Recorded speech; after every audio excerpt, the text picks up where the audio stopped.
One of the challenges with doing computer-generated characters in a real scene is the integration of that character into the scene. So what you want to do is you want to find ways for that creature or that character to affect its environment in a real way to get the reality of it. Taking a character such as Humongousaur, who doesn't exist in reality, and integrate him into a shot presents some challenges. Humongousaur was this big, hulkish character that was jumping around and kicking up dirt, and he had to obviously blend into the live-action plates that were shot.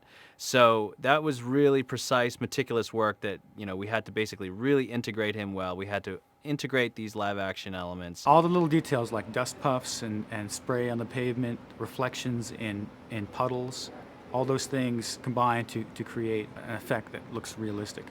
In order for us to integrate Humongousaur consistently throughout the sequence, we have to get color-corrected plates as sort of a base to start with. That's sort of our foundation. I was responsible for building the initial shading setup for Humongousaur, which is how he reacts to light, the look of his skin, his eyes, his teeth. That was something we worked really closely with Alex and Evan on to make him look real gnarled, real gritty. One of the things that we did on the show was not have things really in light. We didn't always have to see him really clearly. Sometimes by having him just kind of in shadow and really high contrast, it really made it much more menacing and much more interesting. Environmental things, kind of like the dust, the footfalls. He does kick up some dust as he's moving around. All these things that you can add to the actual 3D character help integrate him into the shot. We knew that there was going to need to be a lot of interaction between Humongousaur and the environment. And so early on, as we were bidding this show, we're looking at how many different CG elements we were going to have to create, and they were numerous. It was going to have to be foot stomps, trails coming off of moving spiked wheels, explosions, different elements, and it really becomes labor-intensive for the 3D department to be doing all of this work. And one great solution to this problem is to actually shoot some of these elements practically, because nothing looks more real than practical, real elements. We all decided to kind of guerrilla style go down and shoot our own smoke effects and dust effects. 3 of us went down there with an HD camera, and we had collected some gravel that morning in a big bucket, and we brought in some bags of flour. Very, very low tech. We did puffs of flour and dirt, dust. We did some canned smoke. And just creating these different smoke puffs and explosion elements, falling rocks, dirt, and stuff like that, so that later we would be able to key these elements off of the black background, put them into the plates, and make the shot that much more exciting and integrated. We used it to create impact points on the ground, to integrate swarms into the ground with swirls of dust and things like that. We were able to shoot really effective live-action elements for a lot of those effects, which saved a lot of time. It was pretty involved. There were a lot of elements that had to be composited into those shots.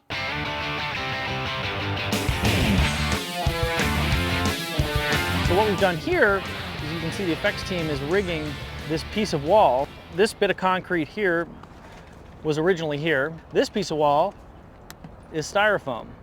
So we've actually added this little return, and then what we've done is we've added this piece that's breakaway.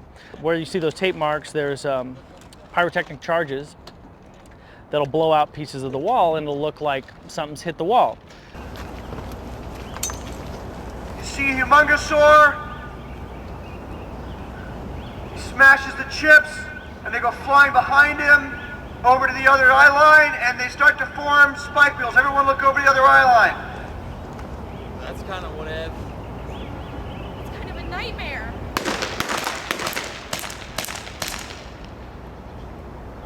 And cut.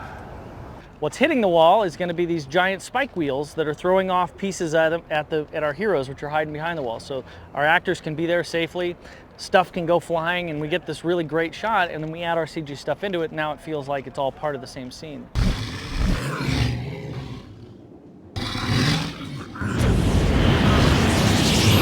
That's kind of whatever. It's kind of a nightmare.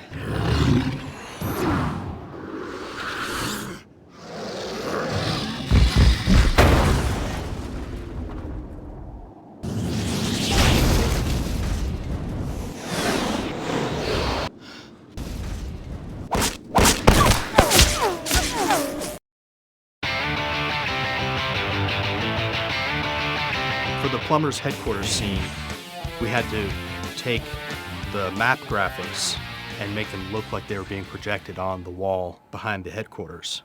So in 3D, they actually tracked all the camera movements. They created 3D meshes that matched the actual ribbons in the shot. We made use of an installation they actually have at the aquarium that we were able to get the blueprints for from the architects and build a virtual version of that installation. Then we're able to match to the camera that was on set to place that in the scene and basically replace the real set elements with our digital light band installation. And once that's created, we're able to give that geometry to the compositors, and they were able to map all the graphics onto that and have it lock into the scene perfectly.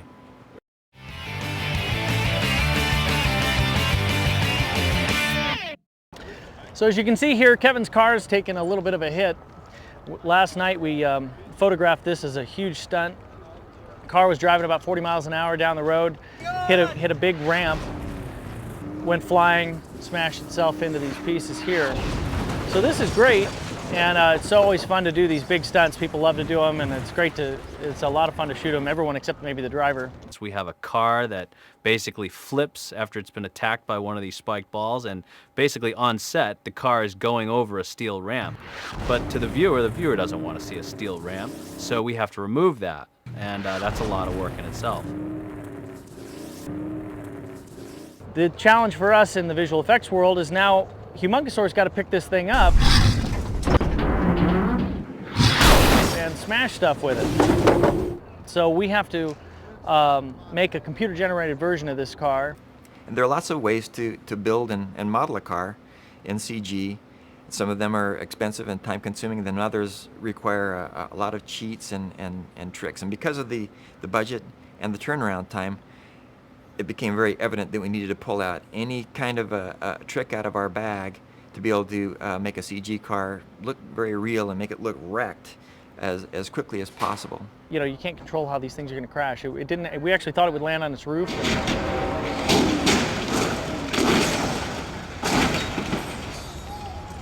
It landed on its wheels. So we only had the one. So that's the first and only take of this car crash, so we're going to make it work.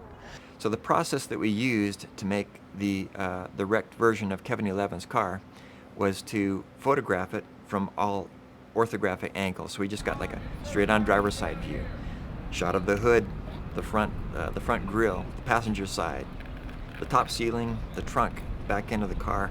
Once we had all of these photographs from all the different angles, we were able to line up a CG car that was the exact same make and model of the car. When we started, we kind of didn't know how damaged it was going to be. So now we've got to actually match all these dents and all this broken glass and everything in our computer-generated version so that he has something to pick up that looks like this.